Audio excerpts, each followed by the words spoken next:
स्वागत है।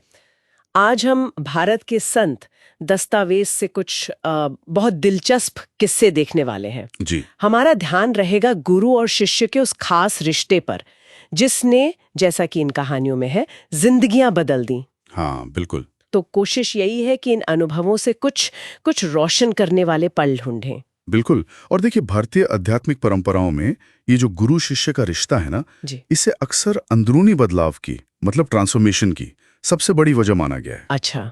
और ये जो स्रोत है हमारे पास, जी। ये दिखाते हैं कि बदलाव कितने अलग अलग तरीकों से आ सकता है। बहुत विविधता है इसमें। ठीक है, तो चलिए खोलते हैं इसे।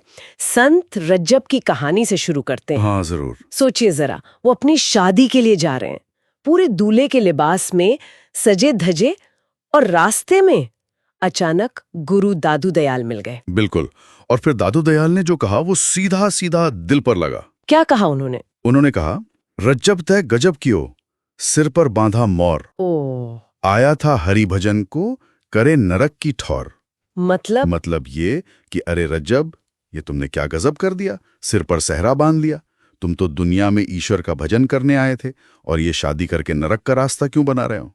अरे बाप रे। और असर असर क्या हुआ इसका? असर फौरन, एकदम तुरंत रज्जब घोड़े से नीचे उतरे। उसी वक्त? हाँ, उसी वक्त दादू के पैर छुए और वहीं पर उसी दूल्हे वाले जोड़े में सब कुछ त्यागने का फैसला कर लिया। कमाल है। मतलब जिंदगी का पूरा रास्ता ही बदल गया एक पल में। यही गुरु के शब्द की शक्ति है।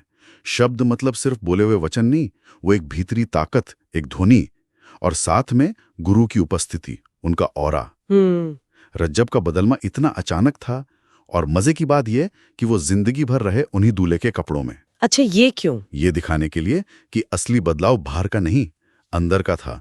कपड़े बदलने से क्या होता है, मन बदल गया था ना। सही बात है। तो ये बिल्कुल सटीक उदाहरण है कि शिष्य तैयार था और गुरु की कृपा सही वक्त पर मिल गई।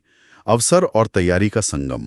तो ये जो शब्द की शक्ति थी, क्या ये सिर्फ गुरु के कहने में थी, या रज्जब के मन की उस वक्त की हालत भी खास थी?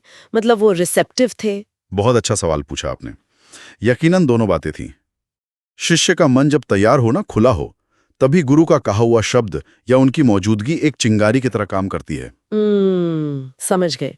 अगर मन बंद हो तो शायद वही शब्द बेअसर रह जाएं। सही बात है। लेकिन क्या बदलाव हमेशा इतने नाटकीय, इतने ड्रामेटिक तरीके से ही आता है? लालनाथ की कहानी तो कुछ और लगती है। हाँ बिल्कुल, वो कहानी अलग है। वो रघु नाम के लड़के के वेश में कुंभनाथ से मिलने गए थे। जी। और कुंभनाथ ने कोई लंबा चौड़ा उपदेश नहीं दिया। नहीं। उन्होंने तो बस इतना पूछा, अरे कौन लड़का है, बस एक बहुत ही साधारण सा, आम सा सवाल। और इसी सवाल ने लालनाथ के अंदर सब कुछ बदल दिया। ये कैसे मुमकिन है? अनुकंपा या बस उनकी प्रेजेंस का असर? हाँ, उनकी मौजूदगी का असर, उनकी सहज अनुकंपा। इसमें कोई जटिल फिलॉसफी नहीं थी।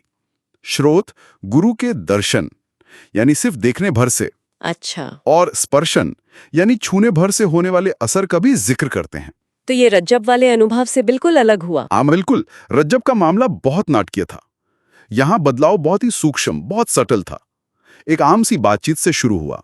इसका मतलब ये हुआ कि गुरु का प्रभाव शायद शब्दों से ज्यादा उनकी मौजूदगी और शिष्य कितना ग्रहण कर पा रहा है इस पर निर्भर करता है। कई मामलों में बिल्कुल ऐसा ही होता है।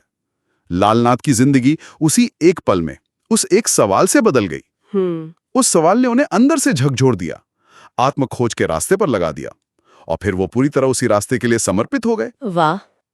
अच्छा, अब एक और मिसाल देखते हैं सहजोबाई की। जी, सहजोबाई। उनकी गुरु के लिए जो भक्ति थी वो तो कमाल की थी। उनकी वो मशहूर पंक्तियां है ना, राम तजू पे गुरु न बिसारो। हाँ। गुरु के सम हरि को न निहारो। हाँ जी।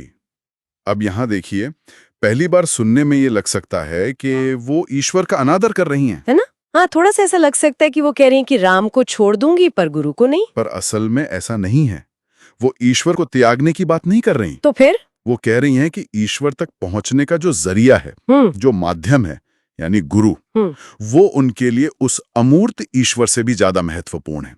क्योंकि गुरु के बिना वो ईश्वर तक पहुंचेंगी कैसे? अच्छा, तो गुरु उनके लिए साकार ईश्वर थे। हाँ, एक तरह से उनके गुरु चरणदास उस निराकार परमात्मा के साकार रूप थे, उस रास्ते के जीते जागते प्रतीक।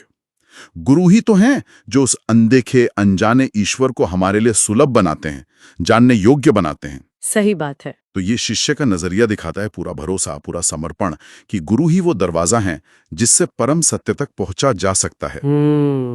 तो ये तीनों कहानियां रज्जब की, लालनाथ की और सहजोबाई की, इनसे मुख्य बात क्या समझ आती है, क्या सार निकलता है? देखिए, ये उदाहरण यही दिखाते हैं कि गुरु का असर सिर्फ लंबे चौड़े उपदेशों में नहीं होता। हाँ। वो असर अप्रत्याशित पलों में हो सकता है, जैसे रंजब के साथ हुआ। हम्म।